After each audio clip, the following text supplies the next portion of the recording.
Good morning. So we are back on a Wednesday. पिछले बुधवार को मैं नहीं आ पाया था क्योंकि मैं सारनाथ गया हुआ था।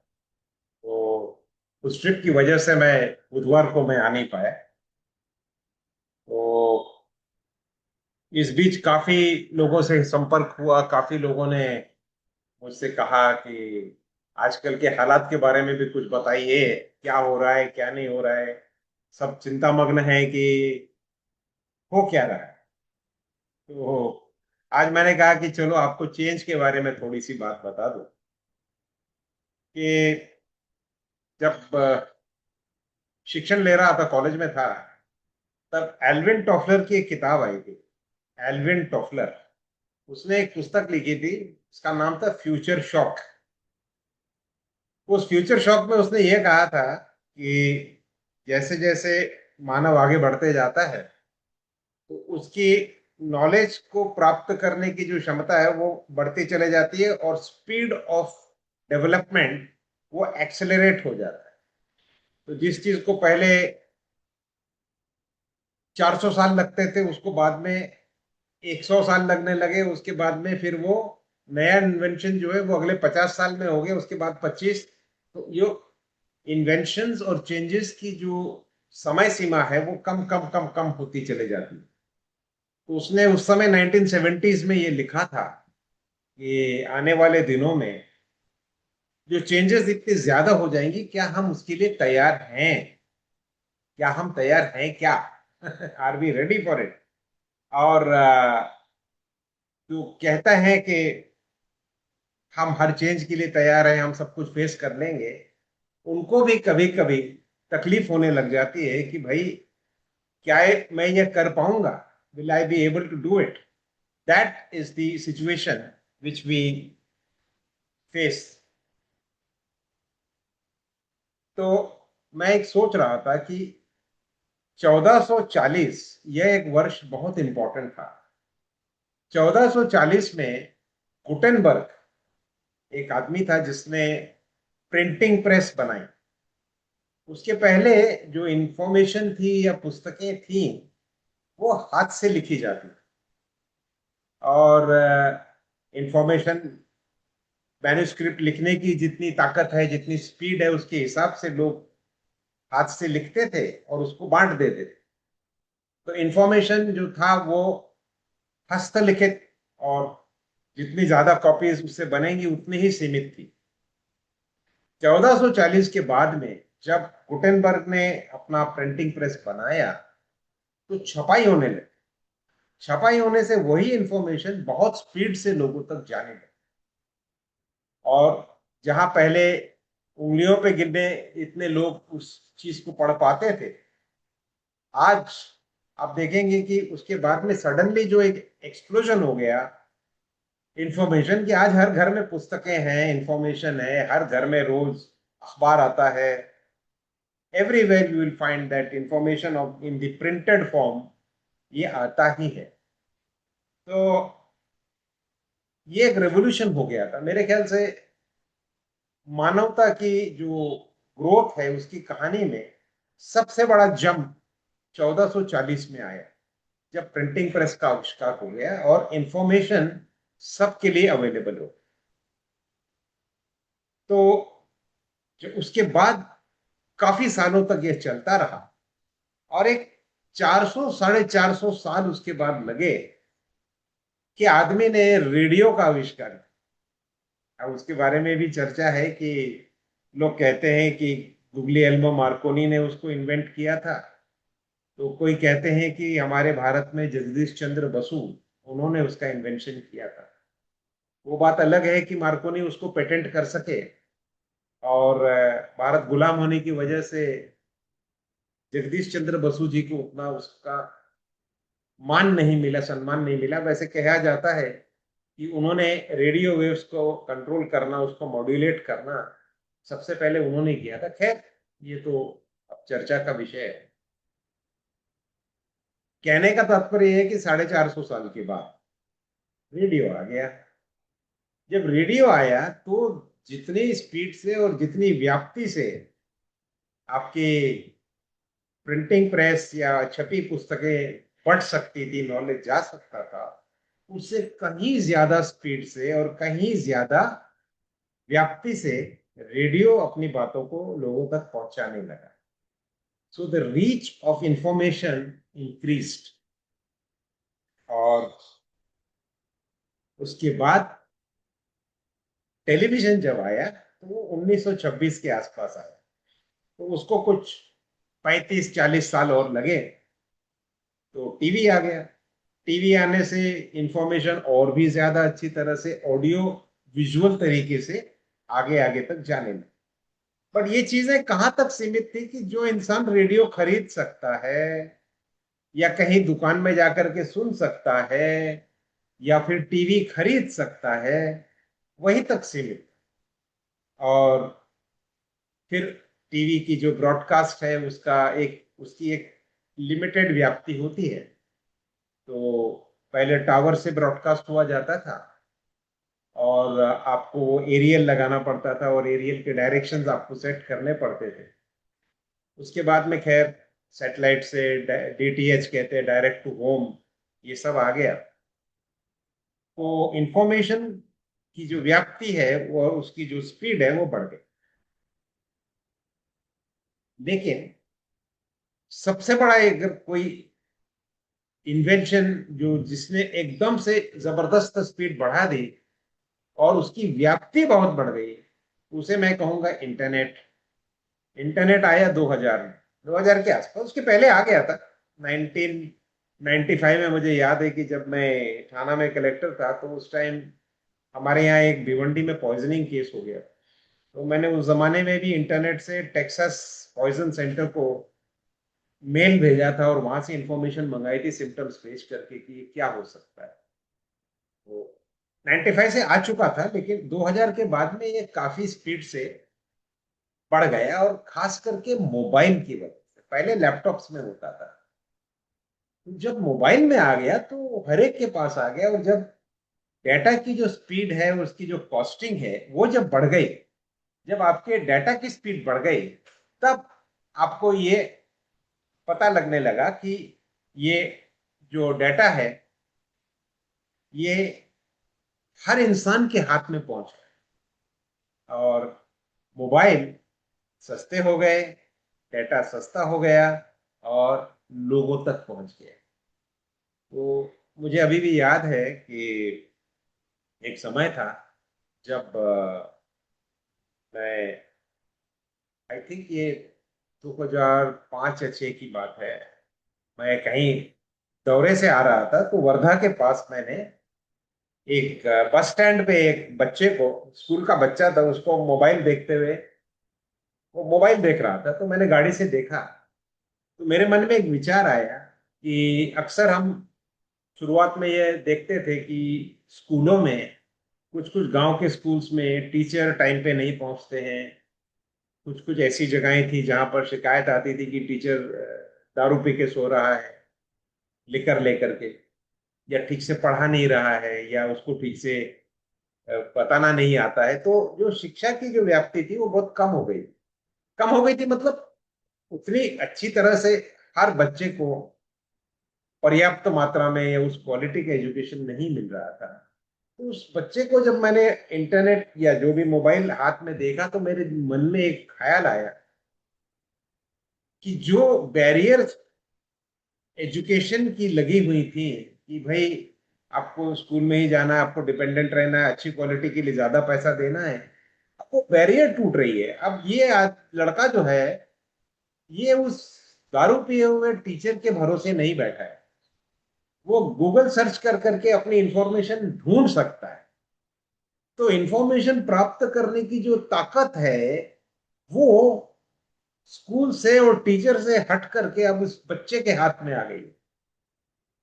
तो ये बात अभी आप समझ लीजिए कि दिस इज अबाउट 2020, ये 2005 की बात होगी, आज से कोई 20 एक साल पहले।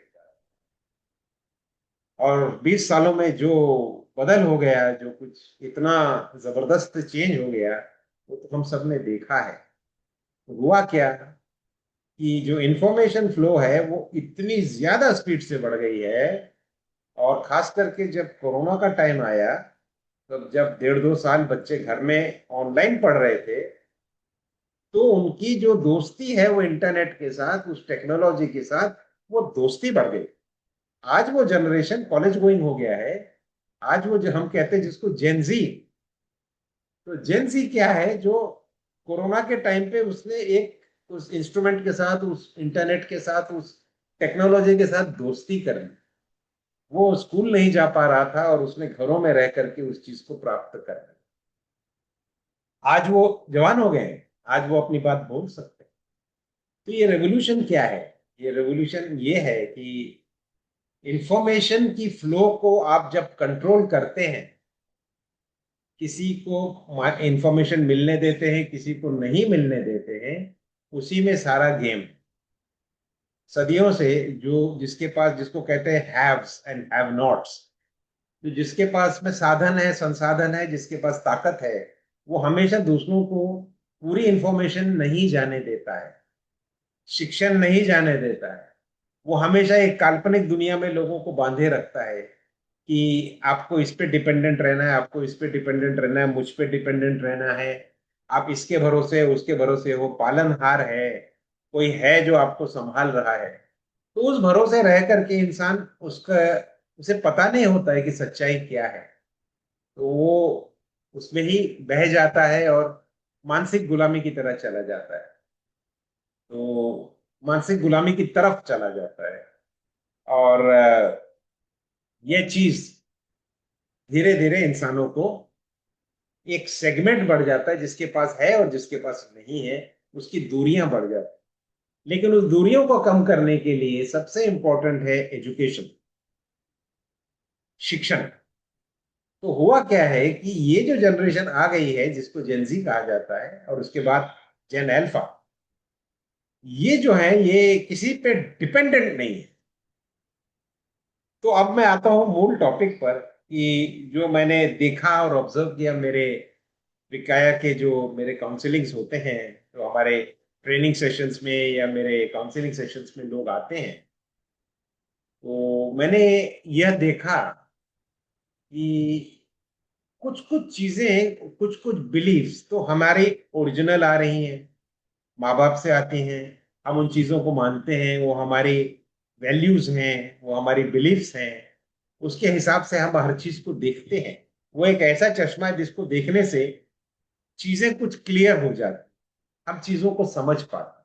और जिस चीज के उत्तर नहीं है, जिसे हम समझ नहीं पाते हैं, तब उस चश्मे को लगा करके हम उसको समझने की कोशिश करें।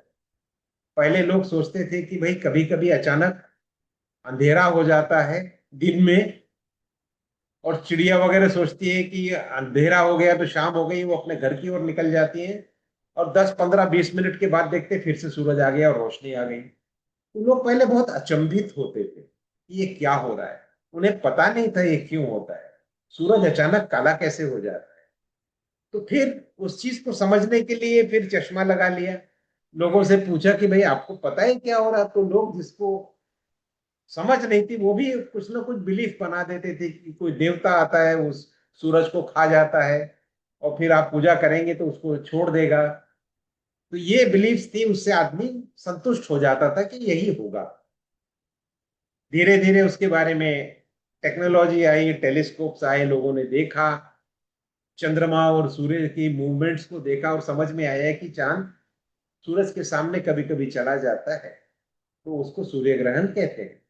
अब देखेंगे तो शब्द क्या है, ग्रहण, यानी कि सूर्य को किसी ने ग्रहण कर लिया है, खा गया है, कोई राक्षस आके खा गया है, तो अभी भी हम उसको सूर्य ग्रहण कहते हैं। इंग्लिश में सोलर एक्लिप्स कहते हैं, लेकिन हिंदी में उसे ग्रहण कहते हैं। तो हम उस बिलीफ में काफी सालों तक चले। उसके बाद धीरे धीरे जैसे टेक्नोलॉजी आई, माहिती आई, तो फिर हमने कहा कि नहीं, ये एक मूवमेंट ऑफ द प्लैनेट्स है। तो लोगों ने कहा ठीक है। लेकिन अभी भी लोग ऐसे हैं जो इस बात पे विश्वास करते हैं कि उसका ग्रहण होता है। कुछ लोग अभी भी कहते हैं कि आप लोहे की चीज हाथ में मत रखना। जो स्त्रियों को कहा जाता है कि नहीं, सूर्य ग्रहण की तरफ बिल्कुल घर से बाहर नहीं निकलना, घर के अंदर रहो। तरह तरह के जो विश्वास है वो अभी भी चल रहे हैं। जैसे जैसे इंफॉर्मेशन आएगी, जैसे जैसे चीजें आएंगी, वैसे वैसे हम उसको समझते जाएंगे। लेकिन हर चीज को समझने के लिए कुछ ना कुछ विश्वास, कुछ ना कुछ बिलीफ स्टार्टिंग में आता ही है। और उस बिलीफ को डिस्पेल करने के लिए साइंस, टेक्नोलॉजी, आपके इंस्ट्रूमेंट्स, वो आपको मदद करते हैं। लेकिन एक तबका जो उस बिलीफ के सहारे अपने आप को संपन्न किए हुए है, जो उस बिलीफ के सहारे अपने आप को संपन्न किए हुए है, वो तबका कभी भी उस बिलीफ को तोड़ने नहीं देता है यार। तो उस तबके की एक चाहत रहती है कि आप उस अंधविश्वास में रहें। और जो सच्चाई देखता है, जो इंस्ट्रूमेंट से देखता है, वो कहता रहता है कि भाई ये झूठ है। तो अंधविश्वास और सच्चाई और जो भी डिस्कवरी हुई है, इसके बीच का जो संघर्ष है, यही हम देखते रहते हैं, यही होता रहता है। तो घरों में आपके जो कुछ भी आपके माता पिता ने सिखाया, जो कुछ बताया, ये सब बताया जाता है, तो आप उसको बिलीव करते हैं, उसके हिसाब से उस चश्मे से दुनिया को देखते हैं। तो एक इंसान जो जर्मनी में बैठा है, उसके जो संस्कार हैं माता पिता से आए हुए, वो अलग है। जो जापान में बैठा है उसके अलग हैं, भारत में बैठा है उसके अलग हैं। तो उसके हिसाब से हम उस चश्मे को लगा करके देखते हैं। लेकिन जब इंफॉर्मेशन आती है कि दूसरे देशों में क्या हो रहा है, यहाँ क्या हो रहा है, वहां क्या हो रहा है, जब आप उसको एक बैलेंस करके देखते हैं, तो आपको लगता है कि नहीं, शायद मेरे अपने वैल्यूज बिलीफ्स को एक हार्ड लुक देने की जरूरत है। मुझे फिर से एक बार आई हैव टू रिविजिट। ये मेरे माँ बाप ने भले ही बताया हो या मेरे गुरु ने भले बताया हो, लेकिन हो सकता है कि वो सही ना हो सकता है कि आज के परिप्रेक्ष्य में उसको एक बार फिर से देखना हो कि ये सही है या नहीं। तो हुआ क्या है कि ये जनरेशन जब आ गया है, तो उसके पास में स्पीड जो इंफॉर्मेशन की इतनी ज्यादा आई है, और जितनी ज्यादा उसके पास में व्याप्ति आई है इंफॉर्मेशन की, द रिचनेस ऑफ इंफॉर्मेशन उसके पास इतना आ गया है कि वो अपने सारे पुराने वैल्यूज और बिलीफ को चैलेंज करने लगे। वो नहीं मानता है कि कोई देवता आकर के सूर्य को खा जाता है। वो नहीं मानता है बहुत सारी चीजों को, जिन चीजों के साथ में हम पले बढ़े, हमारी जनरेशन जो बड़ी हैं। आज वो अपने माता पिता की बात नहीं कहता है, जो हमारे बाद की जनरेशन हैं, जो हमसे कहीं ज्यादा नॉलेजेबल और मॉडर्न है, उनकी भी बात वो जेंजी नहीं मानता है, क्योंकि वो जानता है कि मेरे पास में इंफॉर्मेशन अवेलेबल है। तो मैं आपकी बात मानने के पहले तीन चार जगह से उसकी पुष्टि करूंगा, उसके बाद ही मानूंगा। तो वो ये जो बिहेवियर है, ये कोई बहुत ज्यादा डिफरेंट नहीं है। सिर्फ यही है कि ये स्पीड बढ़ गई। हर जनरेशन अपने पुरानी जनरेशन से बगावत करता है, वो करता है बगावत, लेकिन वो धीरे धीरे बगावत होती थी। अब ये स्पीड इतनी ज्यादा बढ़ गई है कि जो एस्टेब्लिश, जो पूरे वैल्यू बिलीफ सिस्टम पे सोसाइटी एक स्टेबिलिटी लेके बैठी थी, वो पूरा अनस्टेबल हो गया। इसीलिए एक एक तरह से घबराहट और एक बेचैनी कि पता नहीं ये क्या हो रहा है, ये सही है कि गलत है।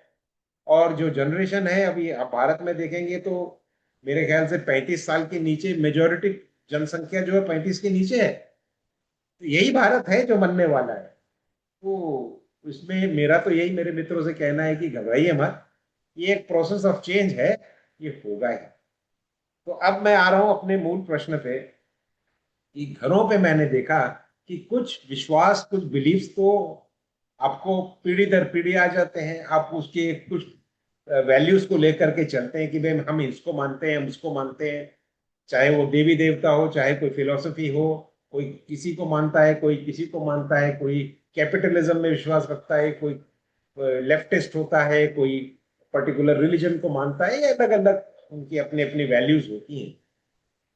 वो वैल्यूज मैंने देखा है कंटेजियस होती हैं, और कुछ वैल्यूज ऐसी होती हैं जो बाद में आप लेते हैं।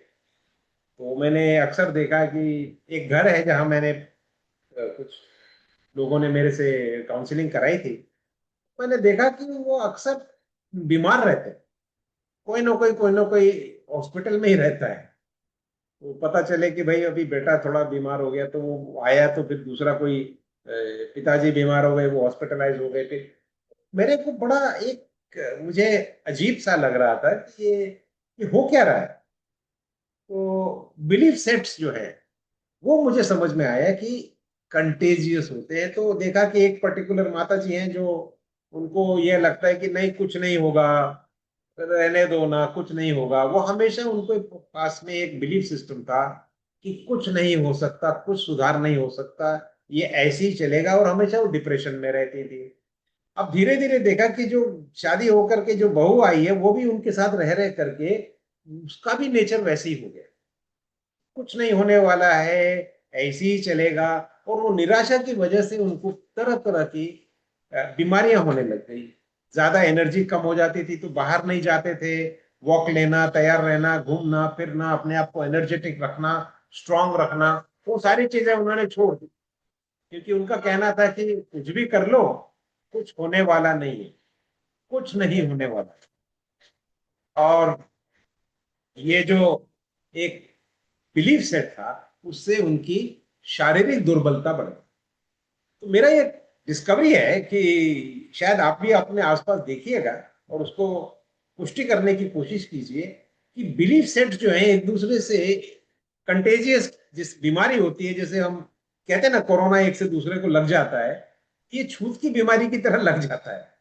तो इस चीज को आप थोड़ा पुष्टि करने की कोशिश कीजिएगा। मेरी ये फाइंडिंग है कि नेगेटिव बिलीफ जो होते हैं बहुत जल्दी स्प्रेड होते हैं, और एक दूसरे से को वो छूत की बीमारी की तरह लग जाते हैं। कोई एक आदमी है जो हमेशा दूसरों पे शक करता रहता है, बिलीफ नहीं रखता, नहीं नहीं सारे चीटर होते हैं, सब ऐसे ही होते हैं, हमेशा देखो यार संभल के रहो, लोग चीट करते हैं, लोग भरोसेमंद नहीं होते हैं। कई बार ऐसा मैंने देखा है कि बचपन में एक आधा उनके साथ में इंसिडेंट हो गया, तो बस उन्होंने वो बिलीफ को ले लिया कि यही होने वाला है, अब कुछ होगा नहीं, इसमें कुछ सुधार नहीं हो सकता, लोग चीट करेंगे ही। तो हर चीज में वो डिसबिलीफ लेकर के काम करते थे। तो अब उनके घर में भी देखा मैंने कि आसपास के जो भी लोग उनके संपर्क में आते थे, उनका नेचर भी एक शक ही नेचर हो गया। लोगों पे शक लेना, किसी पे भी बिलीव ना करना। और शक जो है वो एक बड़ी अजीब सी बीमारी, कहते हैं कि शक का इलाज तो हकीम लुकमान के पास भी नहीं था। तो वो एक बड़ी अजीब सी बीमारी होती है, वो आपको मानसिक और शारीरिक दोनों दुर्बलता दे देती है। तो थोड़ा सा संभल के रहिएगा, मेरा यही कहना है कि आसपास देखिएगा कि आप जो कुछ कर रहे हैं तो आपका प्योर अपना एक्सपीरियंस है, या फिर किसी और की बातों से या उनके सानिध्य में आकर के आप उनके साथ रेजोनेट कर रहे हैं। अगर आप रेजोनेट कर रहे हैं और एक दो एक्सपीरियंस आपकी उस बात को पुष्टि कर देती है, तो जो कहते हैं ना कि एक डाली है, डाली बहुत कमजोर हो गई है, कौवा आके उस पर बैठता है और डाली टूट जाती है, तो कौवे को लगता है कि नहीं मेरी वजह से टूटी है। तो कंफर्मेशन बायस होता है। आपको किसी ने अगर ये बार बार विश्वास दिलाया कि ये ऐसा ही है, या लाइफ बड़ी दुखी ही है, या लाइफ में सिर्फ चैलेंज ही होते हैं, आपको हमेशा लड़ते ही रहना है, आपको कभी कोई जस्टिस नहीं मिलेगा, इस तरह के अगर नेगेटिव थॉट्स आपके अंदर आई हैं, थोड़ा सोचिएगा कि हो सकता है कि ये किसी और के सानिध्य में आने की वजह से आ गई हैं। और एक आधा कोई इंसिडेंट हो गया, हो सकता है कि आपके साथ में, हर एक के साथ हो जाता है कभी ना कभी, कोई अन्याय हो जाता है, लेकिन 20 और भी ऐसे इंसिडेंट्स होते हैं जहां न्याय हुआ है, तो हम बस उसे एक अन्याय को देख लेते हैं। और फिर जिसके सानिध्य से आपको लगता है कि लाइफ में जस्टिस नहीं मिलता या अन्याय पूर्वक जिंदगी है, जब वो लगने लगता है तो आप उस इंसिडेंट को उसके साथ जोड़ देते हो। हाँ ये तो सच है, अन्याय है। और फिर आपका जो थिंकिंग है वो एक पर्टिकुलर एक एक एक पैटर्न पकड़ लेता है, और फिर आप कंटिन्यूसली उस अन्याय की भूमिका को ढूंढते रहते हो। और जब आप अपने सबकॉन्शियस को कंटिन्यूसली कहते हो कि दुनिया में अन्याय है, सबकॉन्शियस कहता है यस सर, और फिर आपके साथ में ऐसे इंसिडेंट से आपकी हरकतों को और आपके अंदर की जो ऑटोनोमस चीजों को ऐसे चेंज करता है कि आपको हमेशा अन्याय का ही एक्सपीरियंस मिलेगा। इसीलिए मेरा ये कहना है कि इस चीज को थोड़ा सा वॉच करिएगा कि आपकी ये जो बिलीफ्स हैं ये कहाँ से आ रही हैं। और जिस तरह जेनजी ने अपने पुराने सारे बिलीफ को एक हार्ड लुक दे करके कह दिया कि आई चैलेंज इट, इस तरह से क्या आप अपने बिलीफ्स को और अपने वैल्यूज को चैलेंज कर सकते हैं? कि आप में हिम्मत है? सोचिएगा। बहुत ताकत लगती है। लेकिन जब इंफॉर्मेशन आता है तब आप कभी कभी यह सोचते हैं कि हाँ, ये सच हो सकता है। इसी तरह से आप अपने बारे में भी सोचिएगा। जिन बिलीफ्स को फर्मली पकड़ा हुआ है, जिन वैल्यूज को आपने कहा यही है और बिल्कुल कुछ दूसरा नहीं सुनूंगा मैं, शायद आपको एक हार्ड लुक देने की जरूरत है। एक बार उसको देखिएगा, ट्रेस करिए कहां से आया, उन इंसिडेंट्स के बारे में सोचिए। क्या वही इंसिडेंट्स दुनिया में है? क्या उसके अलावा कोई अच्छे एक्सपीरियंस नहीं हुए? मैं अक्सर कहता हूं कि जब आप कहते हैं कि ये पर्टिकुलर पर्सन मेरा दुश्मन है, मेरे साथ में बहुत उसने बुरा किया, ये किया वो किया, तो मैं अक्सर कहता हूं कि जरा याद करना, कभी उनके साथ में कुछ अच्छे क्षण भी तो बिताए होंगे। तो धीरे धीरे आपको समझ में आएगा कि अच्छे क्षण काफी ज्यादा थे, लेकिन एक बुरे क्षण ने वो सारे अच्छे क्षणों को खत्म कर दिया।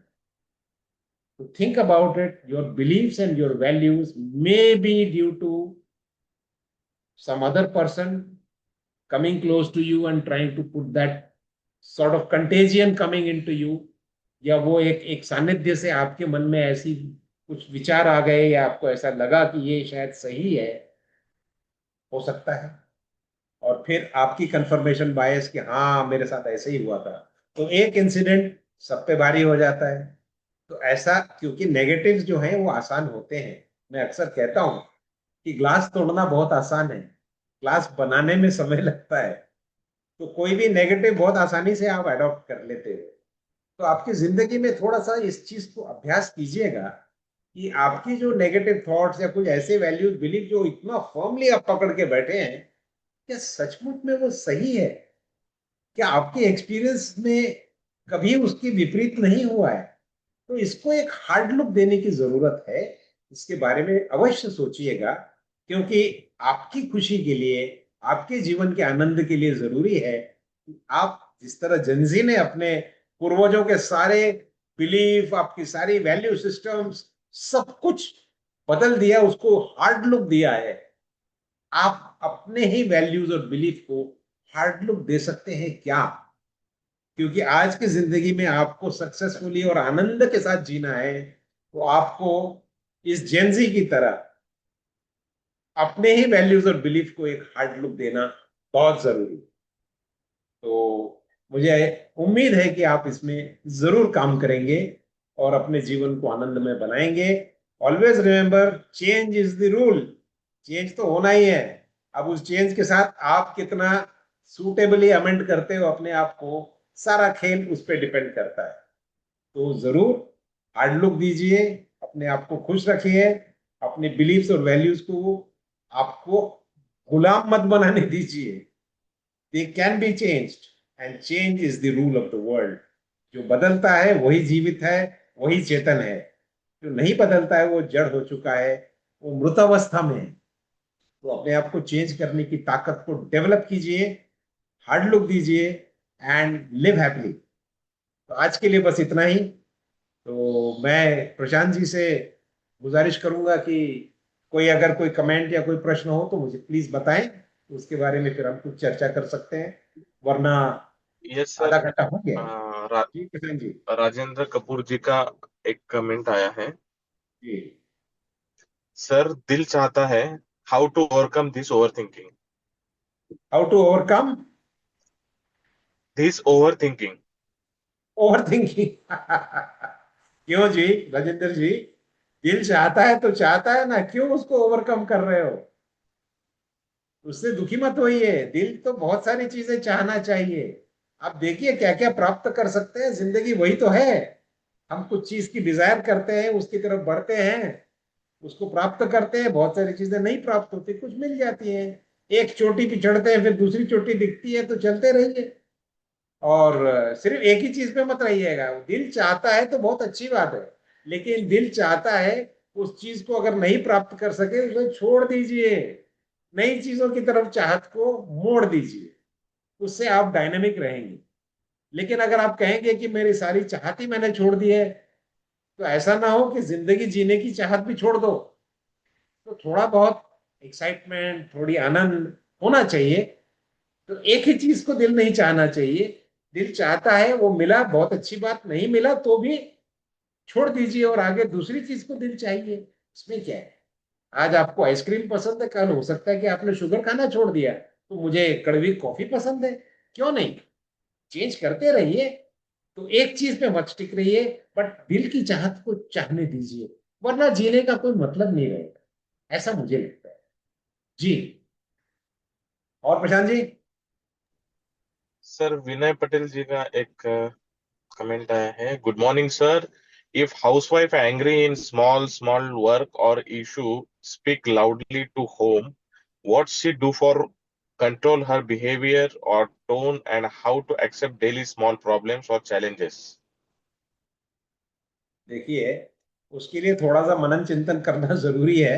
इसके लिए मेरे पास में कोई मैजिक फॉर्मूला नहीं है, लेकिन जिस क्षण उनको ये समझ में आएगा कि चिढ़ने से, छोटी छोटी चीजें इरिटेट करने से कुछ होने वाला नहीं है, काम तो पूरा करना ही है। और अगर काम आपके मन सरीके नहीं हो रहा है तो थोड़ा मन को बदल दीजिए। आप जो एक्सपेक्टेशन रख रहे हैं कि मेरा काम ऐसे ही होगा, इसी टाइम पे होगा, यही होने वाला सर्टन, आप उस एक्सपेक्टेशन को थोड़ा फ्लूइड रखिए। और हर चीज के ऊपर भी चिढ़ करके, चिल्ला करके सोल्यूशन नहीं निकलने वाला है। लोगों को डंडे मार मार के नहीं सिखाया जाता जी, प्यार से सिखाया जाता है। उनको रिवॉर्ड दीजिए, वो आपके मन से लिखे काम करेंगे तो more than punishment try and give them rewards, you will find that it works better.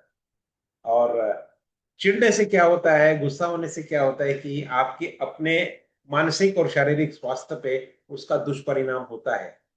तो वो मत करिए, वो शॉर्टकट है। नेगेटिव होना आसान है, चिल्लाना और एकदम से फ्लाइंग ऑफ द हैंडल बहुत इजी है। थोड़ा सा एक कदम पीछे लेकर के देखिए कि ठीक है, आज के दिन गुस्सा हो गई, कोई बात नहीं, आने वाले दिनों में how can I improve the situation.